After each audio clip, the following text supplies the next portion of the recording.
તો જો ચોથું વાક્ય જોઈએ આપણે, પ્લીઝ વોટર ધ પ્લાન્ટ્સ, છોડને પાણી પાવ, દે વિલ ડાય, તે મરી જશે. તો અહીંયા આપણને વાક્ય વાંચીએ ત્યારે જ ખબર પડે કે પાઓ નહીતર મરી જ જશે, એટલે અધરવાઇઝ કે ઓર એલ્સ કે ઓરથી જોડીશું. હવે વિકલ્પમાં જો સો ધેટ છે, બીકોઝ છે ને અધરવાઇઝ છે, તો શેનાથી જોડવાનું? અધરવાઇઝથી જ જોડાય. એટલે શું થાય? પ્લીઝ વોટર ધ પ્લાન્ટ્સ, છોડને પાણી પાવ, અધરવાઇઝ નહીતર દે વિલ ડાય, તે મરી જશે એટલે નાશ પામશે. જો એના પછી ફાધર ઇઝ એંગ્રી, પિતાજી ગુસ્સે છે. Jatin came home late, Jatin મોડો આવ્યો છે. બરાબર, મોડો આવ્યો. પિતાજી ગુસ્સે છે, જતીન મોડો આવ્યો. હવે અહીંયા જો સો ધેટ, તો પિતાજી ગુસ્સે છે, સો ધેટ જતીન કેમ લેટ, તેથી જેથી જતીન લેટ આવ્યો. તો પિતાજી ગુસ્સે છે બીકોઝ જતીન કેમ લેટ, કે પિતાજી ગુસ્સે છે નહીતર જતીન મોડો આવ્યો. તો શું આવે? પિતાજી ગુસ્સે છે, આ બરાબર, આ પરિણામ આપેલું ગુસ્સે છે. કેમ? કે જતીન મોડો આવ્યો. એટલે અહીંયા શેનાથી જોડીશું આપણે? બીકોઝ, કારણ. બરાબર, પિતાજી ગુસ્સા થવાનું કારણ આપેલું છે એના પછીનું વાક્ય. એટલે અહીંયા શું આવે? Father is angry because Jatin came home late. પિતાજી ગુસ્સે છે કારણ કે જતીન ઘરે મોડો આવ્યો. બરાબર.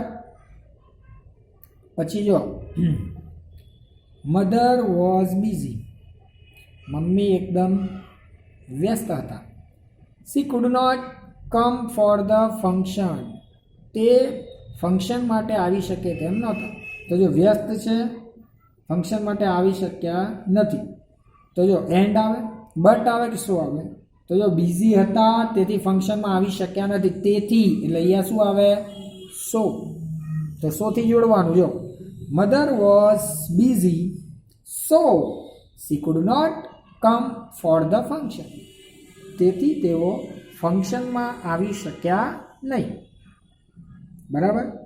એટલે આ બધા વાક્યો જે છે ને એટલા માટે આપણે કરવાના છે કે આવા તો ઘણા બધા હોય, કયા પૂછાય પણ આવા જ પૂછાય એ નક્કી રાખજો. અંગ્રેજીની અંદર એવું નથી કે આ જ વાક્ય પૂછાય, પણ આવું વાક્ય પૂછાય એ ફાઇનલ છે એવું સમજી લેવાનું. એટલા માટે આ બધા જ વાક્યોની પ્રેક્ટિસ કરવાની આવે. બરાબર. જો અહીંયા છે ડુ નોટ પ્લે આઉટસાઇડ, બહાર રમશો નહીં. ઇટ ઇઝ વેરી હોટ, ગરમ છે. તો અહીંયા બહાર રમશો ને એમ કીધું છે. કેમ? તો કે ઇટ ઇઝ વેરી, એટલે કારણ આપેલું પાછળ. તો આને બીકોઝથી જોડીશું આપણે, છે ને એકદમ ઇઝી. તો do not play outside because it is very hot, બહાર રમશો નહીં કારણ બહાર બહુ ગરમી છે. બરાબર. અને અત્યારે કોઈ એમ કહેતો કે અત્યારે બહુ ઠંડી છે, બહાર જતા નહીં. બરાબર. પછી ચોમાસા કહે કે ચોમાસામાં શું સાહેબ કેટલું પાણી હોય, કાદવ હોય, ક્યાં રમવા જાય. બરાબર. હવે જો આઠમું વાક્ય, do not talk in the library, લાઇબ્રેરીમાં વાતો કરશો નહીં. You will be asked to leave, નહીંતર તમને જવા માટે રજા આપી દેશે. બરાબર. You will be asked to leave, તમને અહીંથી કાઢી મૂકશે એમ. તો જો વાતો કરશો નહીં, તમને કાઢી મૂકશે. તો વાતો કરશો નહીં તેથી કાઢી મૂકશે. સો ધેટ એટલે જેથી કાઢી મૂકશે. ઓર એલ્સ નહીતર, તો અહીંયા શું આવે? નહીતર. તો જો don't talk in the library, વાતો કરતા નહીં લાઇબ્રેરીમાં. Or else you will be asked to leave, નહીતર તમને જવા માટે કહેવામાં આવશે. એટલે અહીંયા ઓર એલ્સ, અધરવાઇઝ આપેલું તો અધરવાઇઝ એ આવત, અને ખાલી ઓર આપેલો તો ખાલી ઓર પણ આવી શકે. ખ્યાલ આવ્યો? સરસ. હવે ત્યાર પછી જો નવમું વાક્ય, ઇટ વોઝ વેરી ડાર્ક, ખૂબ જ અંધારું હતું. Ketan continue to walk on the desert road, deserted, અહીંયા ડિઝર્ટેડ એટલે નિર્જર, જ્યાં કોઈ વાહન આવે જવડ ના કરતું હોય એવો નિર્જર રસ્તો કહેવાય. બરાબર. એટલે શું કહે છે કે અંધારું થઈ ગયું હતું. કેતન એ એકદમ નિર્જન રસ્તા પર ચાલી રહ્યો હતો. તો અહીંયા ધો આપેલું છે એટલે છતાં પણ, બીકોઝ કારણ કે, અને ધેરફોર તેથી. તો શું આવે અહીંયા? તો આપણે કહે અંધારું થઈ ગયું છતાં પણ તે ચાલી રહ્યો હતો. એટલે શું આવે? ધો. તો વાક્ય લખીએ આપણે કે ધો ઇટ વોઝ વેરી ડાર્ક, ખૂબ અંધારું હતું છતાં પણ Ketan continued to walk on the desert area. બરાબર. એટલે જો વાક્ય તમે એકદમ શાંતિથી સમજો ને તો કયો સંયોજક આવશે ને એ ઓટોમેટિકલી તમે ડિસાઇડ કરી શકો છો. બરાબર. અને પછી એનું વાક્ય જ બનાવો. જેમ કે અહીંયા કીધું, જો પ્લીઝ ટેલ ધ ટ્રુથ, સાચું બોલો. પ્રિન્સિપાલ વિલ પનિશ યુ, પ્રિન્સિપાલ તમને સજા કરશે. તો એન્ડ આવે, સાચું બોલો અને પ્રિન્સિપાલ સજા કરે. સાચું બોલો કારણ પ્રિન્સિપાલ સજા કરે છે, કે સાચું બોલો નહીતર પ્રિન્સિપાલ સજા કરશે. તો શું આવે? અધરવાઇઝ. તો એ લખવાનું, please tell the truth otherwise the principal will પનિશ you, નહીતર પ્રિન્સિપાલ તમને સજા કરશે. ખ્યાલ આવે મિત્રો? જો હવે એના પછી રામુ ઇઝ પુઅર, રામુ ગરીબ છે. હી ઇઝ ઓનેસ્ટ, જો ગરીબ છે ઓનેસ્ટ છે, એટલે ગરીબ છે પણ તે ઓનેસ્ટ છે, છતાં કારણ ઓનેસ્ટ છે એમ નહીં. ગરીબ છે તેથી ઓનેસ્ટ છે એવું ના હોય, પણ ગરીબ છે છતાં પણ ઓનેસ્ટ છે, પ્રમાણિક છે, એટલે ધો આવે. બરાબર. એટલે though Ramu is poor he is honest, Ramu ગરીબ છે છતાં પણ પ્રમાણિક છે. બરાબર. સરસ. ભાઈઓ, the teacher will teach the lesson, teacher છે ને એ લેસન ભણાવશે. The teacher will give notes, teacher તમને નોટ્સ આપશે. ધો એન્ડ અને યેટ, ટીચર ભણાવશે છતાંય નોટ આપશે. યેટ એટલે છતાં થાય, અને એન્ડ એટલે અને, તો ભણાવશે અને નોટ આપશે. બરાબર. લેસન આપે ને તો એન્ડથી જોડવાનું. તો અહીંયા લખી દીધું, the teacher will teach the lesson and give notes. થઈ ગયું, એન્ડથી જોડી દીધું.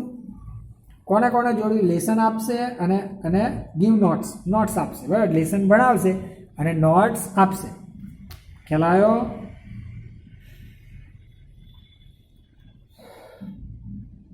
જો ત્યાર પછી Divya is an intelligent girl, Divya એક અત્યંત બુદ્ધિશાળી છોકરી છે. Divya is N ambitious girl, તે એક આત્મવિશ્વાસુ, એમ્બિશિયસ એટલે પોતાની મહત્વાકાંક્ષી વિદ્યાર્થીની છે, છોકરી છે. મહત્વાકાંક્ષી જેને કહેવાય. તો જો બંને કોણ છે? દિવ્યા. એટલે અહીંયા એન્ડથી જ જોડીશું. એવું તો કહેવાય ને ઇન્ટેલિજન્ટ છે પણ મહત્વાકાંક્ષી છે, કારણ કે બંને હોવું જોઈએ.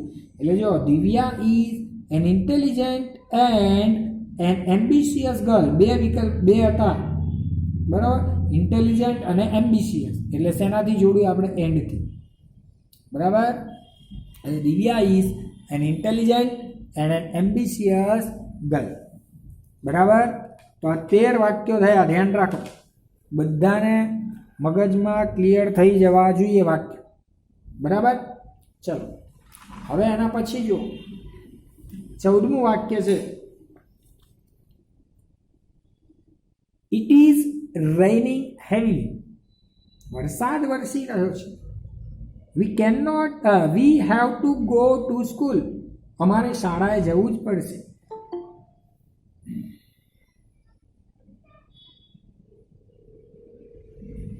શું કહે છે? It is રેઇનિંગ.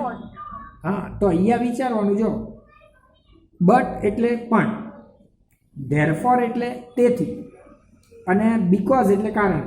વરસાદ પડી રહ્યો છે તેથી અમારે શાળાએ જવું જ પડશે. વરસાદ પડી રહ્યો છે કારણ કે અમારે શાળાએ જવું પડશે, કે વરસાદ પડી રહ્યો છે ભારે પણ અમારે શાળાએ જાય. એટલે અહીંયા જો બંને વિરોધાભાસ છે. વરસાદ બહુ ભારે કમ હોય છતાં પણ અમારે જવું પડશે. એટલે અહીંયા શેનાથી જોડીશું આપણે? બટથી. એટલે જો ઇટ ઇઝ રેઇનિંગ હેવીલી, ભારે વરસાદ વરસી રહ્યો છે, બટ પરંતુ we have to go to school. ખ્યાલ આવ્યો? શું આવશે? બટ. બધા ધ્યાન રાખજો. હવે આ જાતે લખવાના છે એટલે સમજી લેજો બધા. પછી જો 15મું વાક્ય, ગેટ રેડી ફાસ્ટ, ઝડપથી તૈયાર થઈ જાઓ. You can rich school on time, તમારે શાળાએ સમયસર પહોંચી શકો. બરાબર. તો ઝડપથી રેડી થઈ જાઓ. સો ધેટ આપેલું છે, બીકોઝ આપેલું છે, અને ધેરફોર. હવે આને સો ધેટ એટલે જેથી, બીકોઝ એટલે કારણ, અને ધેરફોર એટલે તેથી. તો શું થાય? બોલો શું આવે?